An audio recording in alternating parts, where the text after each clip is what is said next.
Boa tarde, jovens. Vamos fazer aqui uma revisão sobre a lei de Stefan Boltzmann.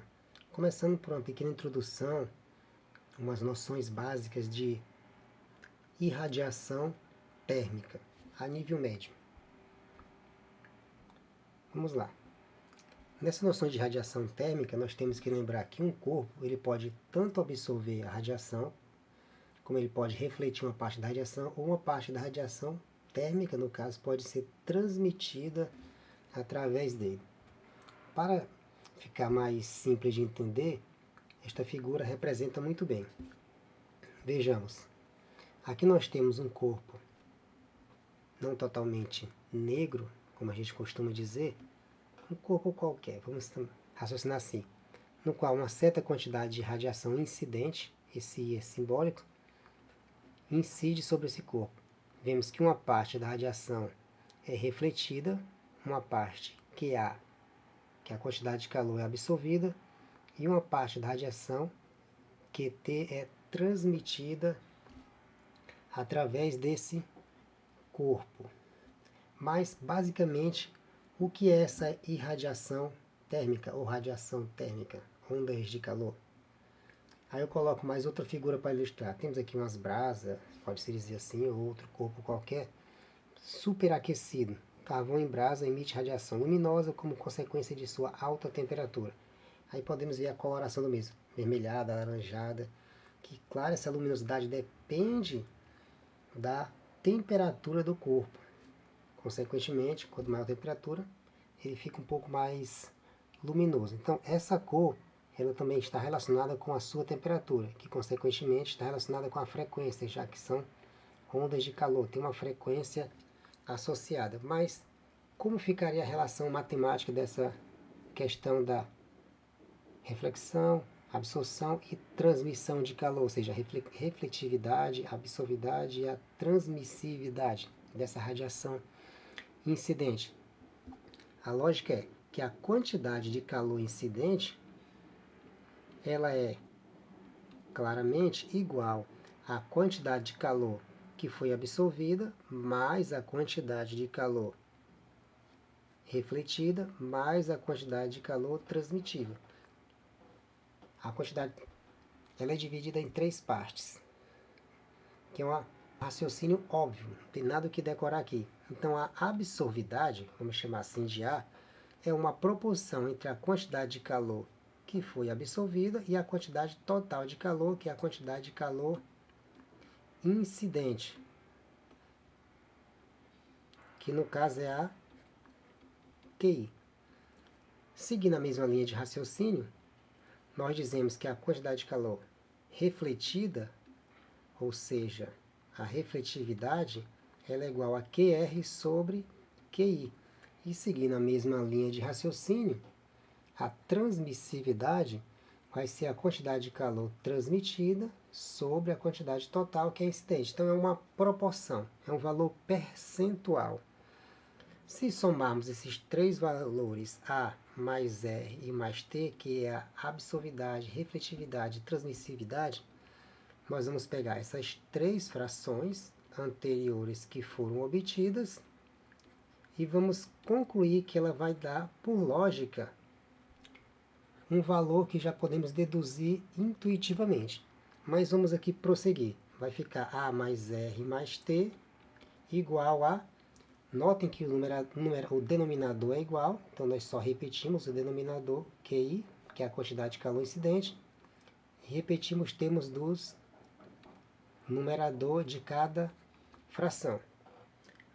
Observando, vemos que o numerador em questão aqui, ele é exatamente o que temos lá na nossa primeira equação que eu circulei agora, que eu estou chamando de 1. Então, olhando para a equação que eu numerei com 1, podemos ver que esse numerador é exatamente o QI. Então, vai ficar QI sobre QI. Como eu tenho uma divisão de valores iguais, então a absorvidade, refletividade mais a transmissividade é igual a 1. O que poderíamos deduzir por uma lógica, que a soma dos três fatores tem que dar 1, que 1 é 100% do ponto de vista matemático. Agora, analisando isso para a questão de um corpo negro, o que é um corpo negro? O corpo negro seria um corpo que não teria refletividade, nem transmissividade, no caso. Ele absorveria toda a radiação. Então vamos deixar de lado um pouquinho a transmissividade. Vamos nos basear apenas na absorção e reflexão, para simplificar o raciocínio, já que não vai fazer muita diferença. O corpo, coloquei neutro, vai ser corpo negro. O corpo negro, ele tem absorção total. Então o A é igual a 1. Mas se o A é igual a 1, o R é igual a 0. Ou seja, A mais R é igual a 1. A soma dos dois continua dando 100%. Só que toda a radiação por esse corpo ela é absorvida. Corpo negro, o que era óbvio. Já para um corpo, ou melhor dizendo, para um espelho, para ficar mais simples, que é o contrário de um corpo negro, para um espelho que poderíamos dizer espelho ideal. Qual é a função primordial de um espelho? É refletir. Então, se ele for ideal, perfeito, ele vai fazer o contrário do corpo negro. Ele vai refletir toda a radiação e não vai absorver nada. Então, a absorção vai ser 0, A igual a 0, e a reflexão vai dar 100%. Mas vamos continuar tendo A mais R igual a 1. Ou seja, continua dando 100% a soma total, tanto para o corpo negro como para o espelho ideal. Simples assim. Vamos para o próximo. Vamos agora partir para a parte que nós estamos interessados, que é a lei de Stefan Boltzmann. Boltzmann, como podemos ver aqui, ó, é uma pessoa. Desculpa, Stefan é uma pessoa, Boltzmann outra pessoa. O Stefan, ele deduziu essa lei do ponto de vista experimental. E 5 anos depois, o Boltzmann obteve essa mesma lei teoricamente. Por isso que a lei leva o nome dos dois. Então vamos lá. Seguindo a linha das noções de radiação, vamos usar aqui uma linguagem simples. Primeiro, vamos partir do poder emissivo de um corpo, ou seja, a capacidade que ele tem de emitir calor, que vamos chamar de E. O poder emissivo de um corpo ele é igual à potência de calor sobre uma determinada área, no caso era do corpo. Logicamente, com a potência dada em watts e a área em metro quadrado, as unidades padrões, então a emissividade ela vai ser potência por área. Vamos chamar isso aqui de equação 1, para a gente poder ir lembrando. Isso de maneira geral. Mas se pegarmos para o corpo negro, o que nós teríamos? A emissividade para um corpo negro, estou colocando aqui abreviado CN, que foi justamente o que Stefan Boltzmann deduziu, um experimentalmente e outro teoricamente, é que a emissividade, ou seja, o poder emissivo, melhor dizendo, emissividade não, poder emissivo de um corpo negro, está abreviado aqui CN, ele é igual a sigma T elevado a 4. Para quem não entendeu, o E é o poder emissivo do corpo negro, o sigma é uma constante denominada de constante de Stefan Boltzmann, e o T é a temperatura elevada à quarta potência. Então esse sigma é a constante de proporcionalidade, sendo que a temperatura aqui está dada em Kelvin. E esse sigma, como é a constante, ele equivale a 5,67 vezes 10 elevado a 8 watt por metro quadrado Kelvin 4, ou seja, a temperatura está medida em Kelvin, esse 4 está elevado à quarta potência. Para a questão de didática, vamos aqui, um exemplo. Para uma temperatura de 1000 Kelvin, o que nós obtemos para esse poder emissivo? O poder emissivo seria, dado pela equação 2, seguindo a linha de raciocínio da equação 2, seria a constante, que é 5,67 vezes 10 elevado a menos 8. Como a temperatura é 1000, ficaria 1000 elevado a 4. Como esse 1000 ele tem 3 zeros, estou só repetindo a constante de Boltzmann, tem 3 zeros, então nós podemos reescrever 10 elevado a 3. 10 elevado a 3 a 4 fica 12. Raciocínio básico, expoente é 3. Então teríamos 10 a menos 8 e 10 a 4, ou 10 a menos 8, 10 a 12, sobra 10 a 4. Então o poder emissivo seria 5,67 vezes 10 elevado a 4. E como eu mostrei na equação 1, essa unidade de medida é o Watt por metro quadrado para o poder emissivo. Isso, o poder emissivo, que é uma relação entre a potência e a área deste corpo. Mas, o que seria a emissividade? Que é seguindo a linha de raciocínio da parte anterior das noções básicas de radiação térmica, ou seja, a emissividade desse corpo. A emissividade, no caso, eu poderia definir como uma comparação entre dois corpos, entre um corpo qualquer e um corpo negro, ou seja, o poder emissivo, que eu estou simbolizando por essa letra E, de um corpo qualquer, e o poder emissivo de um corpo negro, que eu estou simbolizando pelo mesmo E, mas estou colocando o símbolo CN, que é de corpo negro. Então, eu estou fazendo uma comparação. Então, essa proporção entre esses dois corpos, ele dá o poder emissivo deste corpo, ou seja, ele sempre é comparado com o corpo negro, já que o corpo negro ele tem um poder emissivo de 100%. Então eu vou numerando aqui as equações que é para a gente não se perder. Então vou chamar essa aqui de equação 3.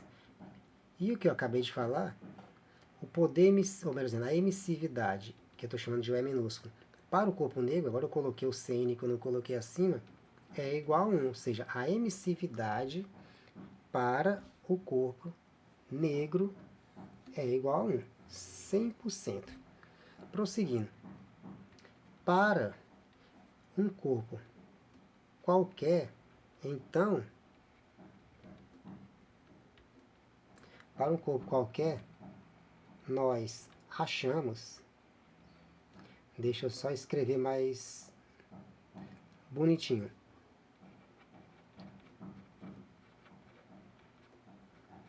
Para um corpo qualquer, nós achamos que a emissividade, no caso, como ela é dada pela do corpo negro por sigma T4, mas só que eu quero fazer para um corpo geral. Isso é o que é dado na equação 2.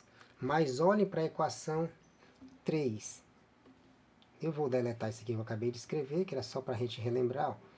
Notem que, pela equação 3, nós podemos remodelar. No primeiro meio não tem nada, ó.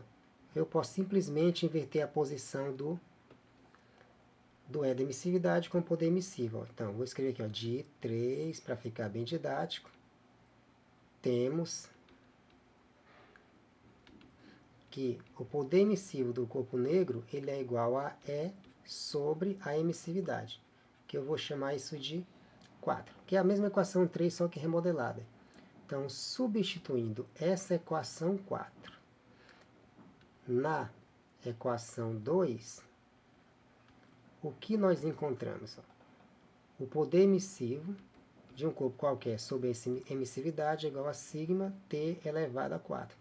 O que implica que E vai ser igual a E sigma, ou melhor, deixar o sigma aqui, é T elevado a 4. Notem que, como no segundo membro não tem nada, fizemos só o produto dos membros, então o E passou para o segundo membro multiplicando. Não foi nada demais. Deixa eu apagar e escrever novamente que o 4 ficou um pouco coberto. Pronto.